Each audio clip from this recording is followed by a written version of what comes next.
Hello friends, welcome to my channel. আজ তোমাদের সাথে কেক বানানোর একটা কমপ্লিট ভিডিও তোমাদের সাথে শেয়ার করব। অর্থাৎ আমি কেক বানানোর সময় কি কি ইনগ্রেডিয়েন্ট ইউজ করি আর সেগুলো কি পরিমাণে মেশাই, কি কি ইকুইপমেন্ট ইউজ করি, কোনটার পর কোনটা মেশাই, সেই সমস্ত কিছুর একটা কমপ্লিট ফুল ভিডিও তোমাদের কাছে থাকবে। তাই সেই সমস্ত কিছু জানতে হলে স্কিপ না করে দেখতে হবে পুরো ভিডিওটা। আজ আমি বানাচ্ছি একটা 2 পাউন্ড অর্থাৎ 1 কেজির একটা কেক। তার জন্য নিয়ে নিয়েছি 2টো ডিম আর 1 কাপ অ্যান্ড 1/4 কাপ ময়দা। সেগুলো আমি আস্তে আস্তে তোমাদেরকে দেখাবো।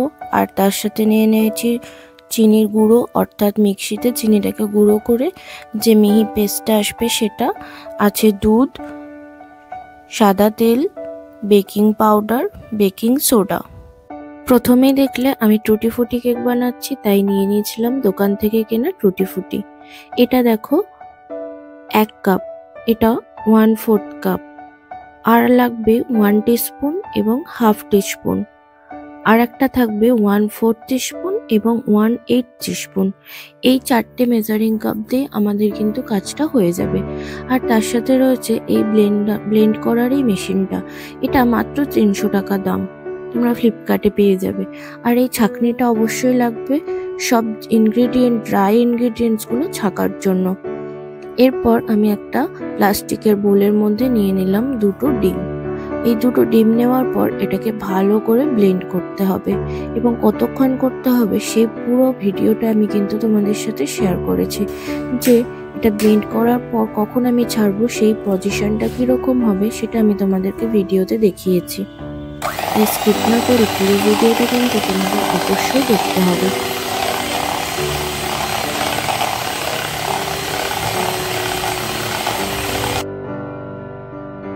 হাই স্পিডে এই 2টো ডিমকে প্রায় 3 থেকে 3.5 মিনিট ব্লেন্ড করে নেওয়ার পর তারপর এর সাথে মেশাতে হবে চিনির গুঁড়ো।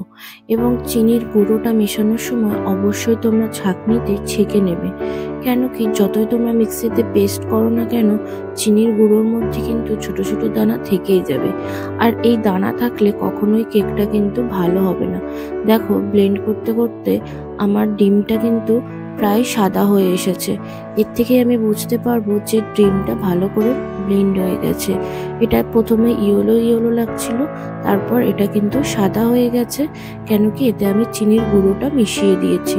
এবং চিনির গুঁড়োটা মিশিয়ে দেওয়ার পর এটা কিন্তু একটু থকথকে হয়ে যাবে। দেখো কিরকম একটা ঢেউ খেলানো ব্যাপার তৈরি হচ্ছে।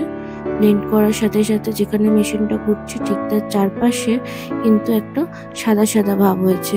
চিনির গুঁড়োটা মেশানোর সময় ভিডিওটা করতে আমি ভুলে গেছিলাম, যে কারণে ওই পোর্শনটা আমার মিস হয়ে গেছে।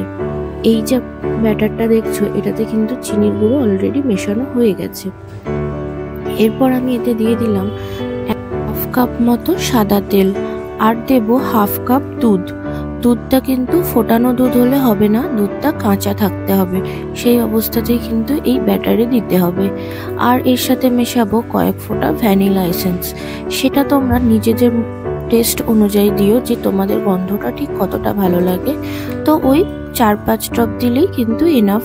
এরপর তোমাদের যদি গন্ধ ভালো লাগে তাহলে বেশি দিতে পারো, এটা কোনো সমস্যার কারণ হয় না। এই সব মিশ্রণগুলো দিয়ে আমার কিন্তু ব্যাটারটাকে প্রায় 5 থেকে 6 মিনিট ভালো করে ব্লেন্ড করতে হবে। যত ভালো করে ব্লেন্ড করবে তত ভালো কিন্তু কেকটা তৈরি হবে এবং কেকটা সফট হবে। আর কেকটা সফট হওয়ার প্রধান জিনিস হচ্ছে তেল। তেলের পরিমাণটা কিন্তু কমা বাড়ানো চলবে না, তেলটা কিন্তু একই রাখতে হবে। আর যদি তোমাদের কখনো মনে হয় যে ড্রাই ইনগ্রিডিয়েন্টসগুলো মেশানোর পরও কেকটা একটু শক্ত শক্ত থেকে যাচ্ছে, তখন কিন্তু তোমরা কিছু পরিমাণ দুধ অ্যাড করতে পারো, তাতে কোনো প্রবলেম নেই, কিন্তু তেলের পরিমাণটা সেম থাকবে। এরপর আমি ব্যাটারটার মধ্যে ড্রাই ইনগ্রিডিয়েন্টসগুলো মিক্স করব। এবং ড্রাই ইনগ্রিডিয়েন্টস মিক্স করার সময় অবশ্যই সেটা ছাঁকনি দিয়ে চেলে নিতে হবে। প্রথমে আমি দিয়ে দিলাম 1 কাপ ময়দা, তার সাথে দিচ্ছি 1/4 কাপ ময়দা। এরপর আমি দিচ্ছি বেকিং পাউডার। বেকিং পাউডার আমি কত পরিমাণ দিয়েছি দেখো, 1/2 টিস্পুন।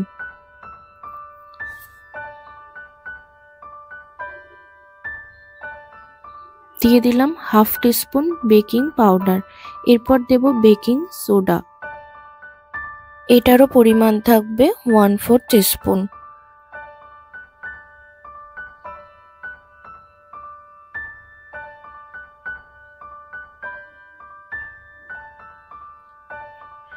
সমস্ত ইনগ্রেডিয়েন্টসগুলো মেশানো হয়ে গেলে তারপর একটা স্প্যাচুলার সাহায্যে এটাকে ভালো করে ছিলে নেব, যাতে ভেতরে কোনো শক্ত জিনিস বা মোটা জিনিস যদি থাকে সেটা যেন ওপরে রয়ে যায়।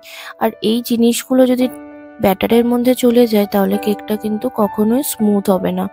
তারপর স্প্যাচুলাটার সাহায্যে আমি ব্যাটারটাকে ভালো করে মিশিয়ে নেব, এবং মেশানোর কাজটা খুবই ধৈর্যের কাজ এবং অনেক সময় লাগবে।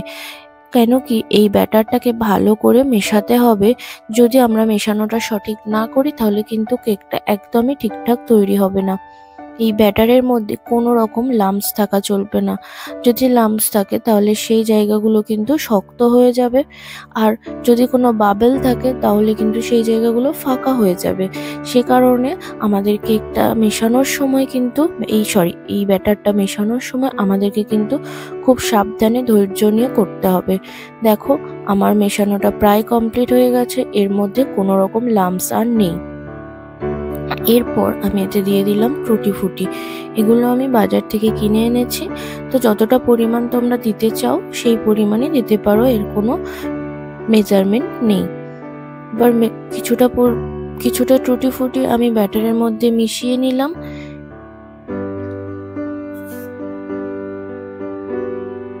এরপর আমি নিলাম একটা বেকিং পেপার। এই পেপারটাকে আমি যে কেক টিনটা ইউজ করছি সেইটার মতো করে কাটতে হবে, ঠিক সেটার সাইজে। তো আমি যেহেতু প্রথমে বললাম আমি 2 পাউন্ড কেক বানাতে চাইছি, অর্থাৎ 1 কেজি, সেই জন্য আমি একটা 8 ইঞ্চ কেক টিন নিয়েছি। তো এই 8 ইঞ্চ এবং সেটা গোল ছিল, সেটার মাপ করে আমি কিন্তু বেকিং পেপারটা কেটে নিলাম। এই বেকিং পেপারের পরিবর্তে তোমরা এই কেক টিনটার মধ্যে সামান্য পরিমাণ তেল দিয়ে ময়দাও নিয়ে নিতে পারো, কিন্তু আমি কখনো সেভাবে বানাইনি। আমি সবসময় এই বেকিং পেপার দিয়েই বানাই, যে তাতে তোলার সময় কোনো প্রবলেম একদমই থাকে না। কেকটা খুব ইজিলি কমপ্লিট হয়ে যাওয়ার পর এই কেক টিন থেকে বেরিয়ে আসে। তো আমি দেখো মাপ করে কেটে নিয়েছি গোল মাপ করে বেকিং পেপারটা। এরপর এই কেক টিনের মধ্যে দিয়ে দেব সামান্য পরিমাণ সাদা তেল। সর্ষের তেল কিন্তু ইউজ করো না, কেন কি ওর একটা গন্ধ থাকে, সেটা কেকের মধ্যে চলে আসতে পারে। এরপর এই সাদা তেলের মধ্যে ওপর আমি দিয়ে দেব এই বেকিং পেপারটা, দিয়ে ভালো করে আটকে নিলাম। এরপর আমি টুটি ফুটিটাকে ওপরে কিছুটা ছড়িয়ে দেব। সেই কারণে এই টুটি ফুটিটাকে একটা বাটিতে নিয়ে তার মধ্যে অল্প পরিমাণ ময়দা মিশিয়ে নেব।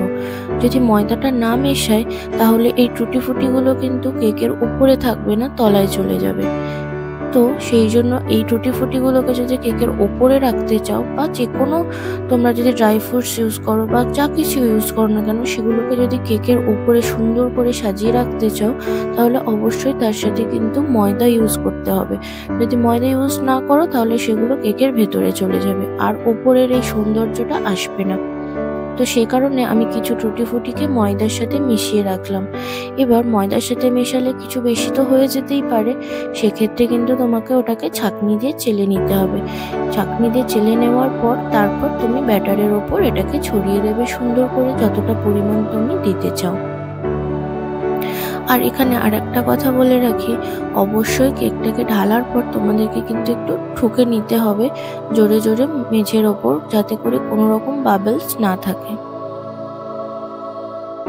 এরপর আমাদের মাইক্রো ওভেনের কাজ। মাইক্রো ওভেনটাকে প্রথমে প্রিহিট করতে হবে। তার জন্য কনভেকশন মোডে আমি দিয়ে দিলাম 140 ডিগ্রি সেলসিয়াস, আর সেটাকে দেব 2 মিনিটের জন্য প্রিহিট করতে। তারপর 2 মিনিট হয়ে যাওয়ার পর আমি ব্যাটারটাকে এর মধ্যে ঢুকিয়ে দেব, দিয়ে সেটাকে আবার 140 ডিগ্রি সেলসিয়াস কনভেকশন মোডে 140 ডিগ্রি সেলসিয়াস টেম্পারেচার দিয়ে আমি এটাকে দেব 22 মিনিটের জন্য বেক হতে। আর 22 মিনিট পর রেডি হয়ে যাবে তোমাদের এই সুন্দর টুটি ফুটি কেকটা। তো আজকের ভিডিও তোমাদের কেমন লাগলো অবশ্যই আমাকে কমেন্টে জানিও। আর ভালো লাগলে ভিডিওটাতে একটা লাইক করে দিও, তোমাদের পেজে ভিডিওটা অবশ্যই শেয়ার করো, আর অবশ্যই আমার চ্যানেলটা ফলো করতে ভুলো না কিন্তু। আর হ্যাঁ, আমার পোকোর জন্য জন্মদিনের কেক আমি নিজে হাতে বানাই এবং এই পোষ্যদের জন্য বানানো কেকে কী কী ইনগ্রিডিয়েন্ট লাগে আর কিভাবে বানাতে হয় সেই ভিডিও কিন্তু খুব তাড়াতাড়ি আসছে। আর সেটা দেখতে হলে অবশ্যই চ্যানেলটাকে সাবস্ক্রাইব করতে হবে। তো আজকের মতো টাটা, থ্যাংক ইউ সবাইকে।